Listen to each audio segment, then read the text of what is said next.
Ebro in the morning. Give it up. Theophilus London is how you say his name. Now, London. Yeah. Theo. Now, listen, I know you see his name written out, and a lot of people can't pronounce your name, sir. They see it, Theophilus, Yeah. Is that your real birth name, Theophilus? Yeah, Theophilus, my real name. It means lover of God, and I'm the God of love to all the girls. Yeah, they know what time it is. This guy's And a lot of people think I'm from London, but I'm not. I'm from Brooklyn, heavy. I'm actually a New Yorker though, because I lived all over New York since 1989. I was born in Trinidad and stuff, and yeah, I'm just really embodying New York City. And So why the name London? oh, that's my surname. That's my family name. That is the name. That's my family name. Yeah, I got a lot of land in Trinidad. You know, my great grandfather, he was the first, and he's a sick farmer. You know, he had a lot of land and stuff. So now I go over there, I got basketball courts named after me, and Damn. funeral home named after me, and stuff like that. Did you say a funeral home? Yeah, Named after you.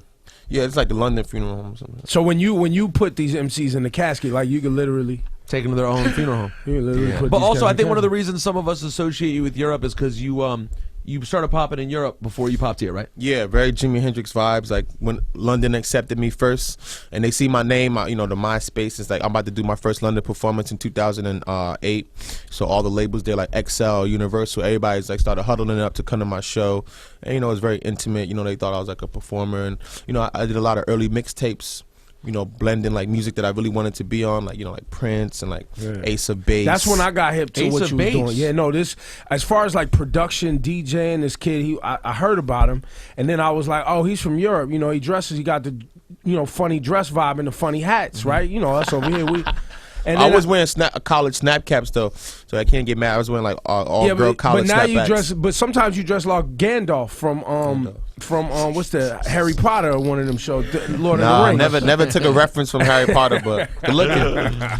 But you were embraced by the fashion world because of how you dress. I believe so. It's not only about how I dress, though. It's about my energy, you know, because anybody could dress good and they won't get accepted in Paris. It's super hard to get accepted in such like a, you know, like Kanye say, racist classes of the world. But they accepted me even quicker than Ye, you know. Why do you think that is? Man, I think they're just ready for like a sexy black kid, you know. I guess He called himself a sexy. I guess I was sample size, you know, like everything was fitting me. All the girls was feeling me. You know what I mean? I was at every party. I was like, you know, But you're smoking in the like building. 6'5" or something, right? Yeah, I'm like 6'4". Yeah. Yeah, so you was tall, Skinny, skinny. I could do it. Plus, my music is not about, you know, like I'm not beating nobody up in my music, and it's uplifting women, you know, traveling, Yeah. you know, like I'm talking about my different fantasies, and it's very unorthodox. So like people are like, oh, let me pay attention to this. But I guess that fashion press like really got bigger than my music press, and did more than I wanted it to. But it was a good thing actually, because I wasn't really musically ready. You know, my first record I named it Times Are Weird These Days on Warner Brothers and stuff, and it was a very fast period. You know, I came up, I saw the Cool Kids pop off, I saw Kid Cudi pop off. Yep.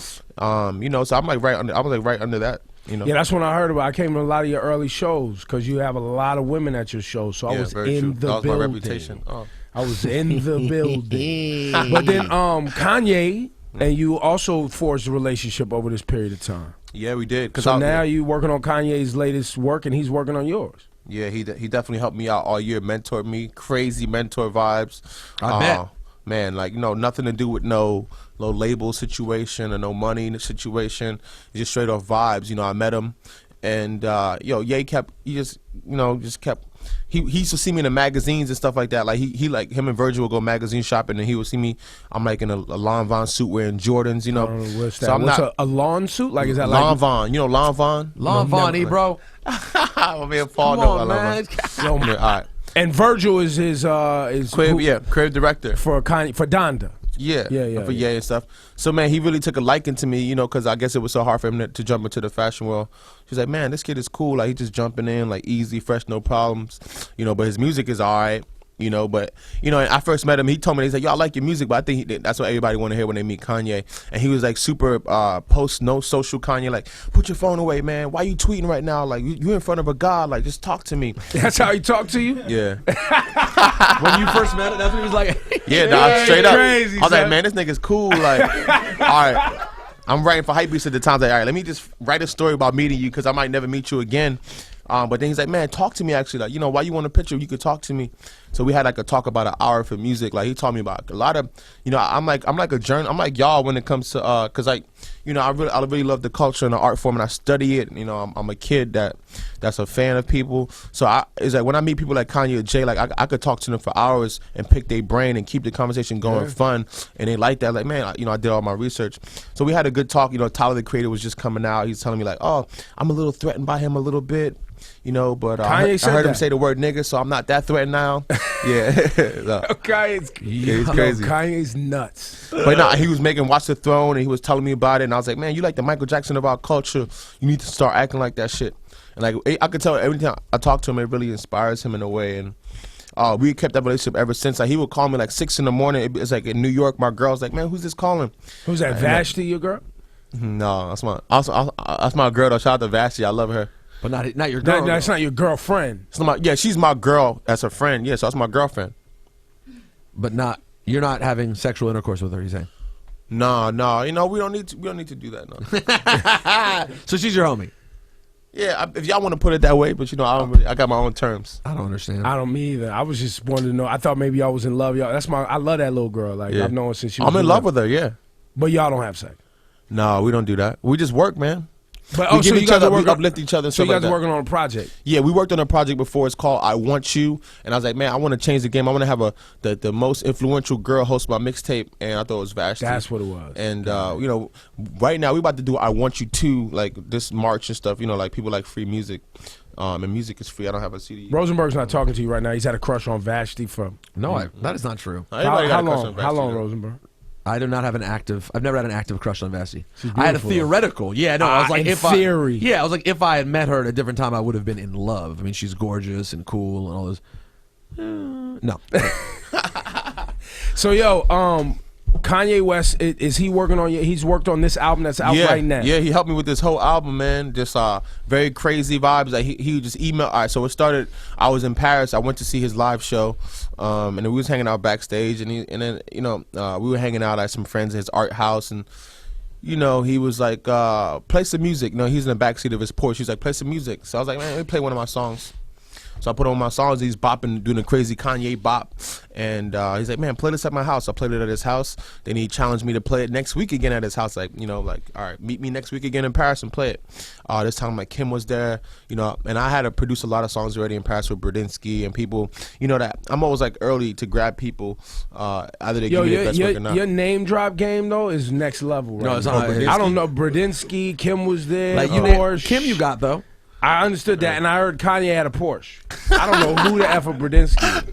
Okay, let me slow down. So Bradinsky's a French producer. He actually did some work on Send It Up for Kanye. Okay, there you go. Now we talking. Yeah, because you know I wanted to go to Paris. I wanted to be a part of the new club rap music. I want to merge the two.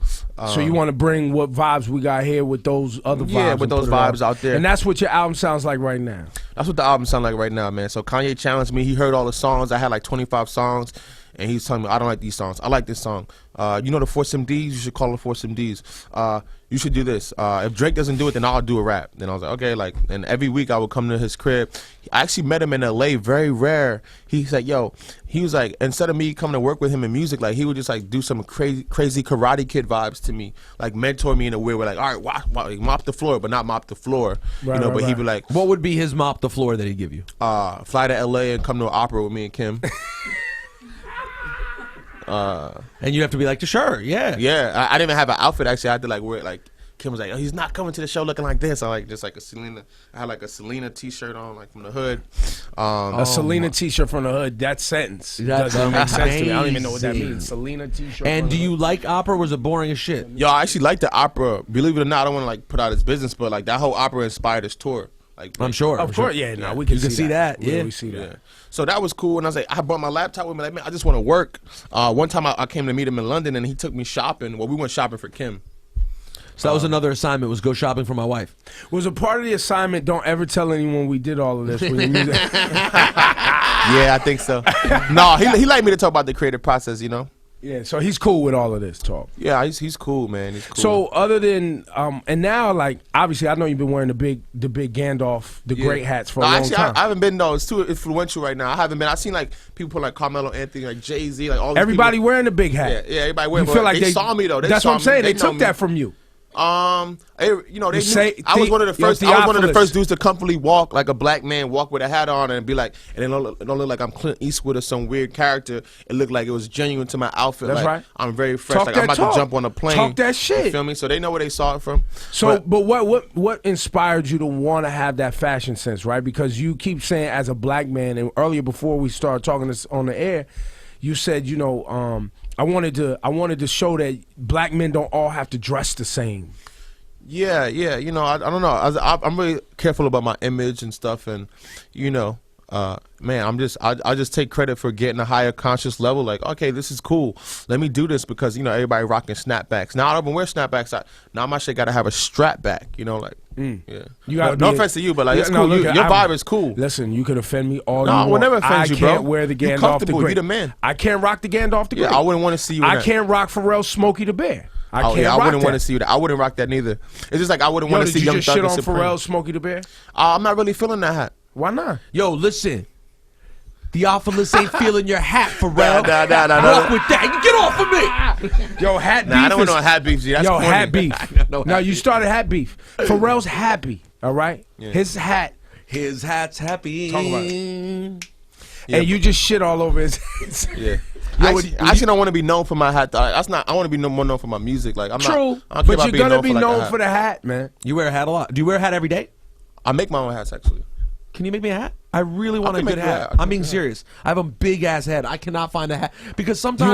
Do you want a Gandalf the Great? I won't give him a Gandalf the Great. It got so many different hats. Why do you name like it? In the 50s, everybody wore hats. Like you can't see a dude without a hat on. True. It's like that's what his trade. See, like, my dress up hat. You've seen me in my dress up hat. Yes, you look like You look like Breaking Bad. Yeah, I have a fedora. He looks like Heisenberg. Okay. That's my dress. So like, if I want to look, so my thing is, I throw on a Heisenberg with my sneakers, and automatically you look dressed up. Right. Well, my issue is now that I've transformed from Peter Rosenberg to Button Down P. When I go out and you're wearing a button down and a pea coat, you look a little crazy wearing a baseball hat. You got it. So but I'm bald and it's cold. So what are you gonna go for? I don't need a Gandalf the Great, but I do need some sort of. What about a Kojak? Remember Kojak? What a Kojak? Telly Savalas? Yeah, but what was his joint again? It was a fedora-esque, but it was his own fedora Jace. I give you something clean. You want like beaver? You know, you want the beaver skin? Something like okay. I can make it like a teal gray. Like a steel gray or like a white thing. I would love that. I would really. A little feather. Oh, you're not a feather guy. Like A-Track, he's like a feather. No. Listen, A-Track is my boy. I don't think I can pull off the feather. He looks much more European. He's from Montreal. He speaks French. It's different. But I need something that doesn't look too douchey. Like I can't be too. Yeah, douchey. I don't want the brim too wide for you. No. How long does it take you to make a hat? I'm taking my people about like a week. My people. He got people. Where are your people? They around. They in Los Angeles. They out here. Theophilus got hat people. Yo, does that mean it's actually the same people Pharrell makes his hats from too? Really? And you just shit on the Smokey the Bear. He just said they didn't make Smokey the Bear. That was Vivian Westwood's hat. Oh yeah, that's right. That's throwback Buffalo Girls. Ebro, your lack of knowledge in my hats is so embarrassing and trifling that I'm sick. My fault, G. Yo, well, guess what? I have a new hat guy. His name's Theophilus London.